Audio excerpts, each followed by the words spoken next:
오늘 사도행전 8장 1절에서 8절의 말씀을 가지고 끝날 때까지 끝난 게 아니다라는 제목으로 함께 하나님 말씀 나누며 큰 은혜 받는 시간 되시기를 예수님의 이름으로 축복합니다. 오늘 말씀의 제목 끝날 때까지 끝난 게 아니다라는 말은 많이들 들어보셨을 것이라고 생각이 됩니다. 이 말의 유래는 다음과 같은데요. 미국 메이저리그 역사상 가장 위대한 선수이자 전설로 불리는 요기 베라의 명언입니다. 1973년 시즌 중반 미국 야구의 뉴욕 매츠라는 팀이 게임 차는 적지만 꼴찌를 달리고 있을 때 한 기자가 이 요기 베라에게 찾아와 이렇게 인터뷰를 하는데요. 이렇게 질문합니다. 시즌이 끝난 것인가요? 아무래도 이 기자의 질문은 이번 시즌은 망했다는 것을 잘 돌려서 얘기한 것 같습니다. 그러나 요기 베라는 이 기자의 질문에 이렇게 답합니다. 끝날 때까지 끝난 게 아니다라고 인터뷰에 응하는데요. 이후 요기 베라의 뉴욕 매츠 팀은 기적처럼 동부 디비전에서 1위를 차지했고요. 또 월드 시리즈까지 진출하게 되는 놀라운 일이 펼쳐지게 되었습니다. 그렇게 끝날 때까지 끝난 게 아니다라는 이 말은, 이 요기 베라의 말은 야구계에 있어서 최고의 명언으로 지금까지도 많이 사용되어지고 있는데요. 이야기가 나온 겸 요기 베라라는 인물에 대해서 제가 조금 더 찾아보았습니다.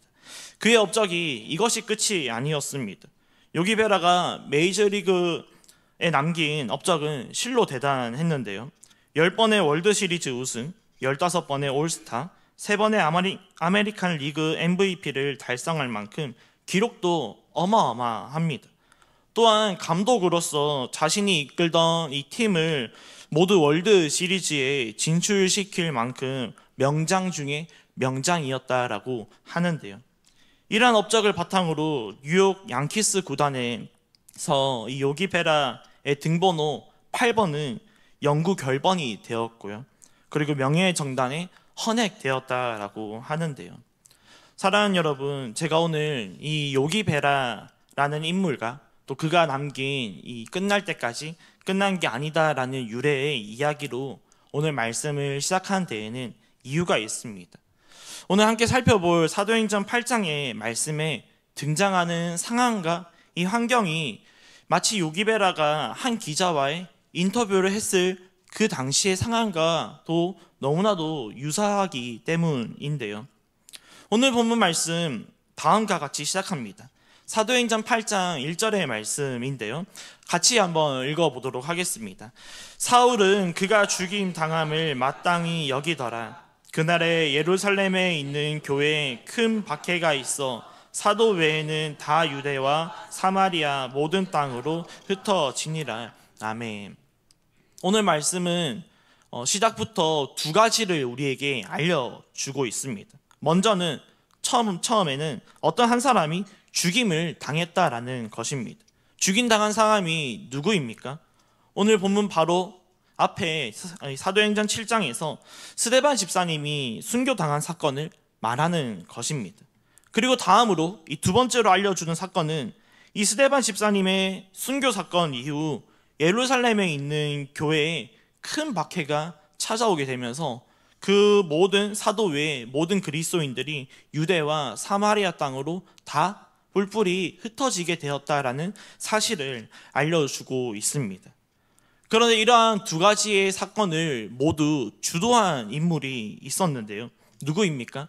오늘 본문 1절 말씀에 주어로 등장하는 사울이라는 청년이었습니다.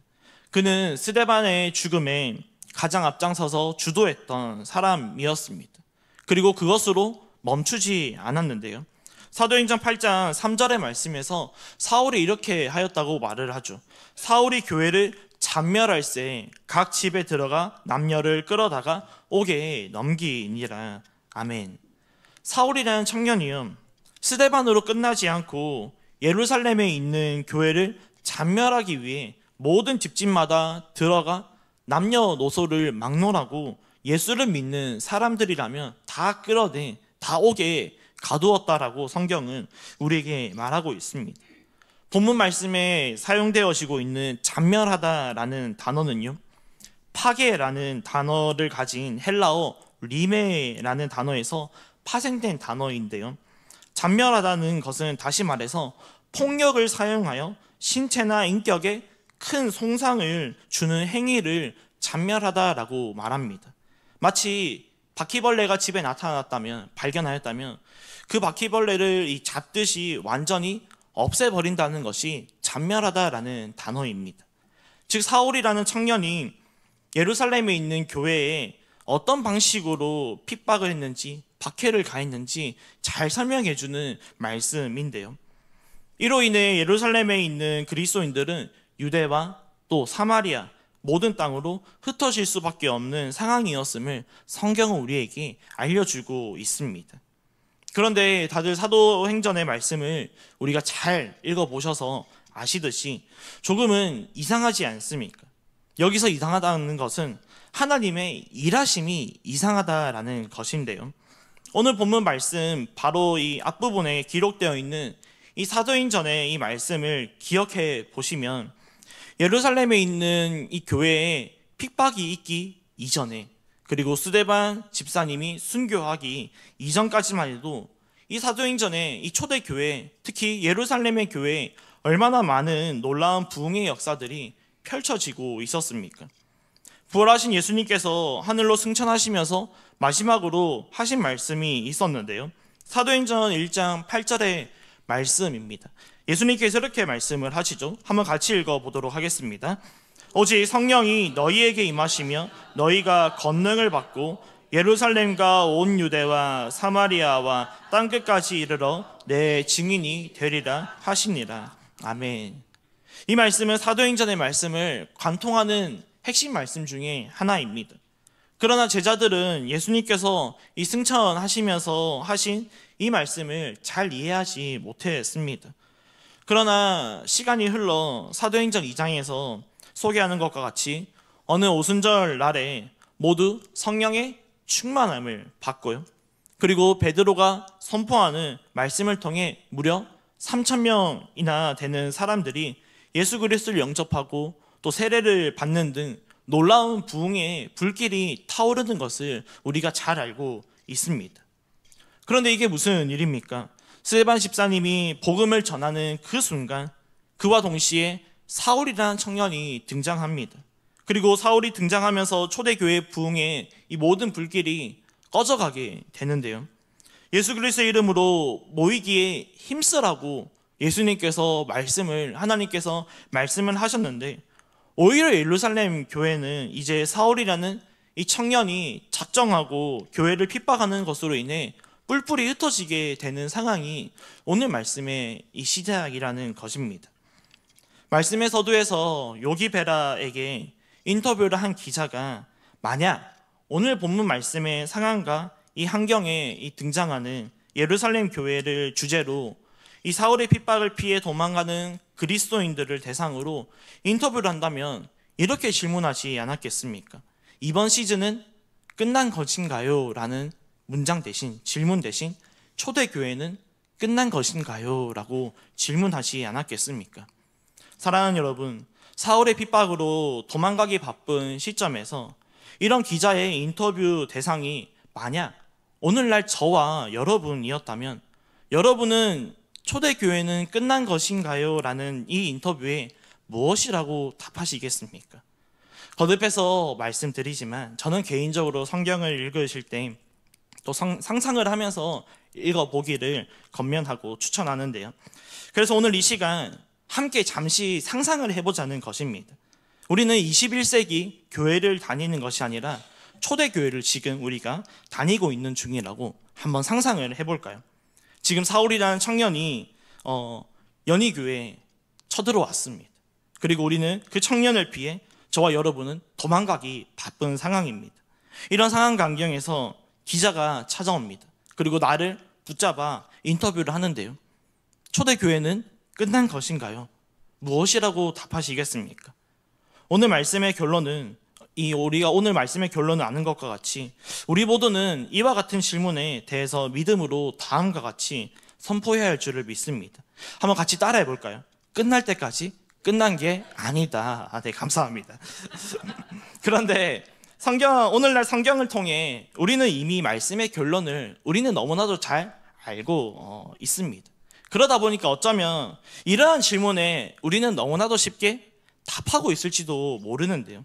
마치 1 더하기 1은 너무 어려운 질문을 제가 드렸죠. 네, 다시 하겠습니다. 네. 1 더하기 1은 2라고 우리가 답하잖아요. 맞죠? 근데 1 더하기 1을 막 풀기 위해서 종이를 들고 오고 펜을 들고 오고 머리를 굴리고 하지는 않잖아요. 당연히 1 더하기 1은 2라고 우리의 입으로 말하는 것처럼 어쩌면 우리는 이런 질문에 대해 너무나도 쉽게 답하고 있을지도 모른다는 것입니다. 다시 말씀으로 돌아와 그렇다면 예루살렘 교회에 찾아온 큰 박해로 인해 도망가는 예루살렘 교회의 성도들의 마음은 어떤 마음이었겠습니까? 오순절 성령의 충만함을 받고 또 베드로의 이 말씀을 전하면서 수천 명의 사람들이 예수 그리스도를 영접하고 세례를 받는 등 예수님께서 또 승천하시면서 마지막으로 말씀하신 사도행전 1장 8절의 말씀이 점점 성취되어 가는 것처럼 보였는데요. 그러나 갑작스럽게 한 청년이 등장하면서 이 청년이 주도로 인해 찾아온 핍박으로 예루살렘 교회의 모든 성도들이 뿔뿔이 흩어지게 되는 것을 경험했던 예루살렘 교회의 성도들은 어떤 마음이었겠습니까? 어떤 마음이 그들에게 들었겠습니까? 연약한 사람인지라 당연히 때로는 실망과 또 좌절 등 부정적인 감정이 들지 않았겠습니까? 그러나 유대와 사마리아로 흩어진 예루살렘 교회 성도들은 그렇지 않았습니다. 사도행전 8장 4절의 말씀에서 이들이 이렇게 하였다고 기록하고 있는데요. 한번 같이 읽어볼까요? 그 흩어진 사람들이 두루 다니며 복음의 말씀을 전할세. 아멘. 예루살렘 교회 성도들이요, 부흥의 현장에서 비록 뿔뿔이 흩어졌지만 실망과 좌절 등 패배감에 사로잡혀 있지는 않았습니다. 오히려 이상하게도 더욱더 복음을 전하는 데 온 힘과 온 열정을 다했다는 것입니다. 예루살렘 교회 성도들은 하나님의 나라가 끝날 때까지 끝난 게 아니다라는 그 마음과 믿음을 가지고 있었던 것입니다. 이것이 오늘 함께 나누고 싶은 하나님의 말씀이자 하나님의 마음인데요. 세상의 관점으로 그 누가 보아도 예루살렘 교회는 이미 게임이 끝난 상태입니다. 그것이 분명합니다. 사울이 교회를 잔멸할세, 즉 예루살렘 교회가 초토화된 상황입니다. 그럼에도 예루살렘 교회 성도들은 끝날 때까지 끝난 게 아니라는 마음으로 계속해서 복음을 전하는데요. 마치 요기베라가 이끌고 있던 팀이 꼴찌였음에도 불구하고 기자의 질문에 끝날 때까지 끝난 게 아니라고 말했던 것처럼 예루살렘 교회의 성도들은 교회도 하나님 나라도 끝날 때까지 끝난 게 아니다라면서 계속해서 복음을 전하고 있었던 것입니다. 그래서 이 시간 이들은 어떻게 이런 상황과 또 이런 환경에서도 계속해서 복음을 전할 수 있었던 것인지에 대해서 우리가 본문 말씀을 중심으로 크게 두 가지를 살펴보며 더욱더 하나님의 마음을 알아가는 시간 되시기를 원하는데요. 먼저 예루살렘 교회가 뿔뿔이 흩어졌음에도 불구하고 끝날 때까지 끝난 게 아니라는 마음으로 복음을 전할 수 있었던 첫 번째 이유는 예루살렘 교회 성도들은 알고 있었던 것입니다. 무엇을요? 앞에 나오는 것처럼 교회는 하나님의 나라는 역설의 힘으로 움직이는 곳임을 알고 믿고 있었다라는 것입니다. 그렇기 때문에 흩어짐을 당했음에도 불구하고 끊임없이 이들은 복음을 계속해서 전할 수 있었던 것인데요.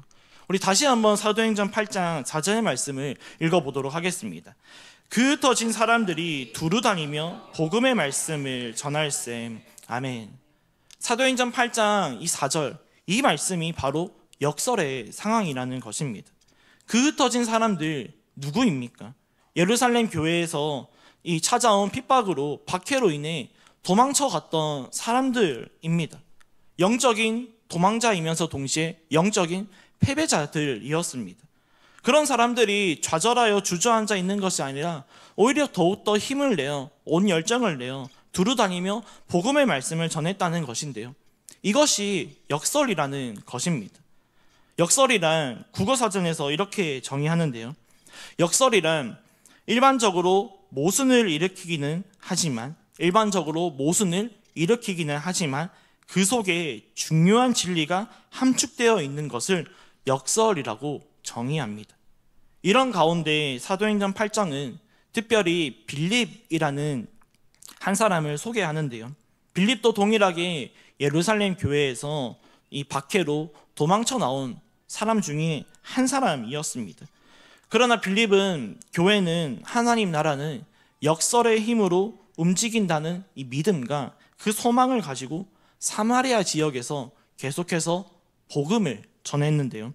사도행전 8장 6절과 7절의 말씀에서 이렇게 고백합니다. 우리 한번 같이 읽어보도록 할까요?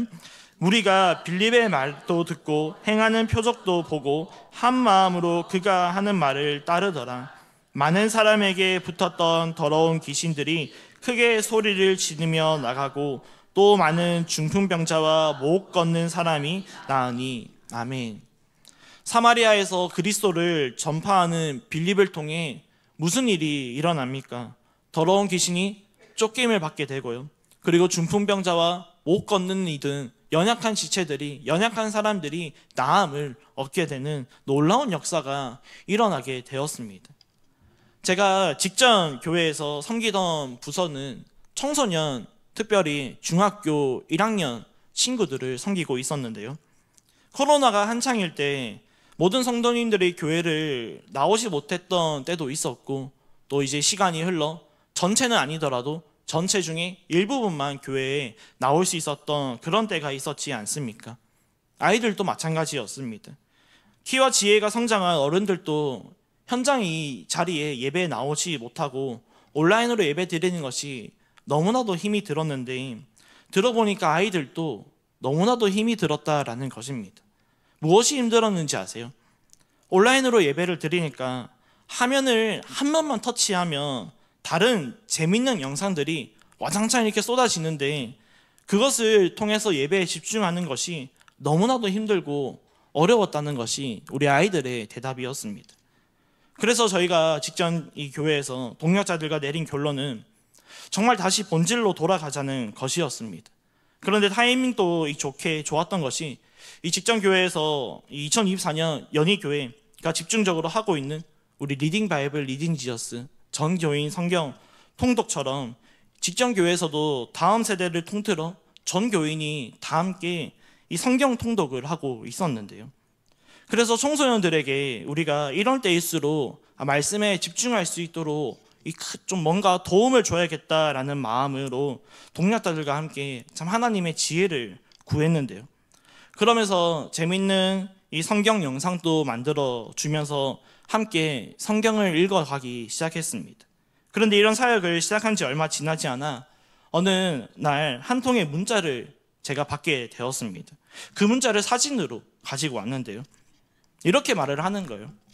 성경이 너무 재미있고 성경을 읽지 않았었는데 저희가 제공한 영상을 통해 성경을 매일 보게 되었다는 한 친구의 문자 내용이었습니다. 더 충격적인 것은 무엇인지 아세요? 제가 담당하는 부서의 친구였거든요. 그런데 더 충격적인 것은 제가 담당하는 부서 친구이지만 온라인으로 예배 드리는 친구였기 때문에 이 문자를 받기까지 단 한 번도 얼굴을 본 적이 없었다는 것입니다. 누군지를 지금까지도 모르는데요. 말씀을 준비하면서 이 말씀을 묵상하는데 참 성령 하나님께서 이 사건을 생각나게 떠오르게 하시더라고요. 코로나 때 세계 모든 그리스도인들이 힘들었습니다. 그런데 교육자인 저도 참 부끄러운 고백이지만 너무나도 힘이 들었거든요. 다른 게 힘들었던 것이 아니라 얼굴을 대면해도 참 아이들을 대하는 게 부족한데 이 얼굴을 대하지 않고 있는 것이 너무나도 힘이 들었습니다. 그럼에도 지금 돌이켜보면 동역자들과 함께 이 청소년들을 위해 또 다음 세대를 위해 하나님의 지혜를 구하며 사역을 감당했던 것이 어쩌면 암묵적으로 저희들의 마음 가운데 코로나는 끔찍한 상황이지만 정말 끝날 때까지 끝난 게 아니다라는 마음으로 또 믿음으로 또 교회는 하나님 나라는 역설의 힘으로 움직인다는 그 믿음을 가지고 감당하도록 은혜 베풀어 주셨던 것이라고 생각이 되면서 참 지난 삶을 잠시 돌아보는 귀한 시간을 가졌었는데요. 다시 말씀으로 돌아와서 사울을 중심으로 오늘 예루살렘에 있는 교회에 큰 박해가 핍박이 발생하였습니다. 그리고 수많은 사람들은 이제 교회는 게임이 끝났다라고 생각했을 것입니다. 더 이상 교회가 다시 일어나는 것은 불가능에 가깝다라고 생각했을 것이 분명합니다. 왜냐하면 그것이 세상이 바라보는 관점이고 세상이 말하는 이치이기 때문인데요. 그러나 예루살렘 교회 성도들은, 특별히 빌립은 교회와 하나님 나라는 세상의 감정과 이치로 움직이는 것이 아님을 너무나도 분명하게 잘 알고 잘 믿고 있었던 것입니다. 교회는, 하나님 나라는 오직 역설의 힘으로 움직이는 곳임을 너무나도 잘 알고 잘 믿고 있었던 사람들이 예루살렘에 있던 교회, 그리고 그 교회에 함께하던 성도들이었는데요. 그렇기 때문에 예루살렘의 이 교회에 발생한 박해, 그리고 흩어짐으로 이 당했음에도 불구하고 교회는, 하나님 나라는 끝날 때까지 끝난 게 아니라는 그 마음으로, 또 믿음으로 계속해서 주어진 상황과 환경에서, 그 자리에서 역설의 힘으로 복음을 전할 수 있었던 것임을 저는 믿습니다.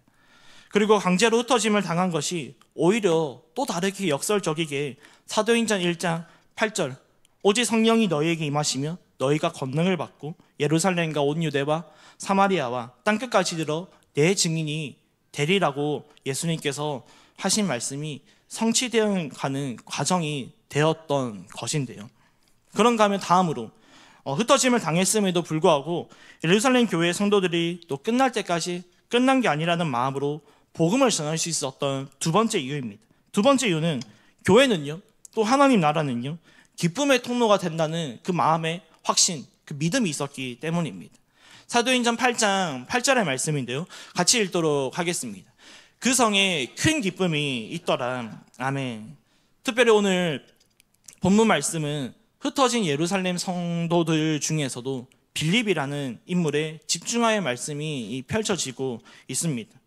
빌립도 예루살렘에서 정신없이 도망쳐 나오다 보니 정착한 곳이 사마리아 지역이었습니다. 당시 사마리아 지역 아시다시피 유대인들이 지나가지도 않던, 쳐다도 보지 않았던 지역이고 땅이었습니다. 먼 길을 돌아서 갈지라도 그 사마리아 지역을 절대 통과하지 않았던 곳이 그 땅이고 그 지역이었는데요. 그런데 빌립이 사울을 피해, 이 박해를 피해 도망한 곳이, 또 도착한 곳이 사마리아 지역이었습니다. 성경은 왜 빌립이 사마리아 지역에 갔는지에 대해서는 언급하지 않고 소개해주지 않습니다. 그러나 하나님께서 사마리아에 도착한 빌립이 무엇을 행하는지에 대해서는 너무나도 자세하게 알려주고 있는 것이 오늘 말씀의 핵심이고, 또 하나님께서 전하고자 하는 하나님의 말씀이라는 것입니다. 사마리아 지역에 도착한 빌립이 무엇을 하였습니까? 도망자의 신분이었음에도 불구하고 오직 그리스도를 전파했다라고 하는데요. 그리고 그리스도를 전파하자 예루살렘에 있는 교회와 동일하게 사마리아 지역에서도, 이 사마리아 성에서도 뜨거운 부흥의 불길이 타오르기 시작하였습니다. 더러운 귀신이 쫓김을 받게 되고요. 그리고 못 걷는 이가, 중풍병자가 낫게 되는 등 참 육체적으로나 영적으로나 연약한 자들이 나음을 얻으며 예수 그리스도를 알게 되고 믿게 되는 놀라운 하나님 나라의 역사가 펼쳐지게 되었는데요. 그리고 이러한 놀라운 하나님 나라의 역사를 짧고 굵게 요약해주고 말해주고 있습니다. 그 성에 큰 기쁨이 있었더라. 이로 보아 빌립은 오직 그리스도를 전파하게 되면 언제 어디서나 큰 기쁨이 있을 것이라는 믿음이 있었던 것이 아닐까요? 그리고 빌립은 세상 가운데 큰 기쁨을 전해주는 통로의 역할을 하는 것이 교회이고, 하나님 나라라는 그 마음의 확신, 그 믿음이 빌립에게 있었기 때문에 오늘 이 사마리아 지역에서도 어김없이 복음을 전하고 있었던 것이 아니겠습니까? 그렇기 때문에 끝날 때까지 끝난 게 아니라는 그 믿음을 가지고 도망자 신세임에도 불구하고 영적인 패배자처럼 살아가지 않습니다. 주어진 상황과 환경에서, 또 주어진 자리에서 최선을 다해 예수 그리스도를 전파하고 또 전파할 수 있었던 것임을 저는 믿습니다. 이런 믿음이 없었다면 아마도 빌립을 포함해서 온 유대와 사마리아 땅으로 흩어진 이 예루살렘 교회 성도들이 이 복음을 전할 이유가 전혀 없었기 때문입니다. 우리가 곧 있으면 국내 선교의 일정이 시작하는데요. 다들 아시다시피 안동 평안교회를 베이스 캠프로 지역 마을에 짧은 시간이지만 우리가 예수 그리스도를 복음을 전파하게 될 것입니다. 안동 이 평안교회를 섬기시는 목사님의 꿈과 비전도 마을에 남아 계시는 어르신들 모두가 예수 그리스도의 복음을 듣고 모두가 예수 그리스도 영접하여 천국 소망을 가질 수 있도록 하는 것이 목사님의 하나의 꿈이자 비전이라고 들었습니다. 어디 국내 선교뿐입니까? 이제 국내 선교를 비롯하여 이 시작으로 다음 세대와 청년 세대의 또 여름 사역이 시작될 것이고 또 몽골 단기 선교 또한 현재 기도로 준비 중에 또 있습니다. 오늘 말씀을 중심으로 우리는 교회는 왜 이런 사역들을 감당해야 하는지를 점검해 보아야 합니다. 우리는 국내 선교, 몽골 단기 선교 등 이런 사역을 감당하는 이유가 무엇입니까? 오늘 본문 말씀에 등장하는 흩어진 사람들, 특별히 빌립을 중심으로 그리스도를 전파하니 그 성에 기쁨이 있었기 때문입니다. 교회가, 하나님 나라가 세상 가운데 한 줄기의 빛으로 다가가 또 그 빛을 전하며 오직 예수 그리스도라는 기쁨을 전해주기 위함인 줄을 믿으시는 저와 여러분 되시기를 예수님의 이름으로 축복합니다.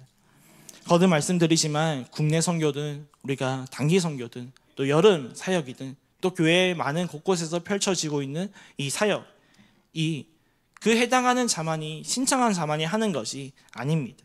연희교회 성도라면 모두가 한 마음과 한 뜻으로 모두 다 같이 하는 것입니다. 상황과 환경이 여의치 않아 직접 가지 못할지라도 괜찮습니다. 각자 주어진 그 상황과 환경에서 정말 오늘 빌립과 같이 흩어진 사람들과 같이 주어진 자리에서 매일매일 기도하시면 되고 때로는 물질로 때로는 마음으로 헌신하면서 우리 모두가 다 함께 예수 그리스도를 전파하며 큰 기쁨의 통로가 되어 하나님께 영광 올려드리는 것이 우리의 사역이 그 본질이 되어야 할 줄을 믿습니다. 그리고 그렇게 할 때 하나님 나라의 기약에 쓰임받는 우리가 되고 또 우리 교회가 될 줄을 믿으시기를 예수님의 이름으로 축복합니다. 말씀을 맺습니다. 오늘 본문 말씀을 통해 우리는 너무나도 분명하게 깨닫는 것이 있습니다. 교회는, 하나님 나라는 끝날 때까지 끝난 것이 아닙니다. 세상의 많은 사람들은 세상의 관점으로 보기 때문에 더 이상 교회는 힘들 것이고 교회는 무너질 것이고 망할 것이라고 많이들 말들 합니다. 그러나 오늘 본문 말씀을 통해 우리는 너무나도 분명하게 하나님 나라의 이 부흥의 역사가 어떻게 펼쳐지는지를 살펴보았습니다. 그렇게 우리는 다시 오실 예수 그리스도를 간절히 사모하며 계속해서 하나님 나라를 전해야 하는 것이 교회의 사명이자 우리의 사명임을 다시 한 번 더 확인하였습니다. 그리고 우리가 이러한 사명을 다시 한 번 더 확인하고 그 믿음으로 결단하고 돌아가는 귀한 시간 되시기를 축복합니다. 우리의 상황과 환경이 또 우리의 형편이 이렇든 저렇든 죄송한 말씀이지만 중요하지 않습니다. 교회는, 하나님 나라는 사람의 열정과 열심으로 움직여지는 곳이 아니기 때문입니다. 교회는, 하나님 나라는 오직 역설이 가진 힘으로 움직여지는 곳이 하나님 나라이고 교회이기 때문입니다. 이것이 하나님께서 일하시는 방식임을 우리가 기억하고 주어진 또 근본 한 주간의 남은 삶 가운데서도 하나님 나라를 위하여 또 하나님의 그 영광을 위하여 살아가는 우리 모두가 되시기를 예수님의 이름으로 간절히 축복합니다. 함께 기도하겠습니다.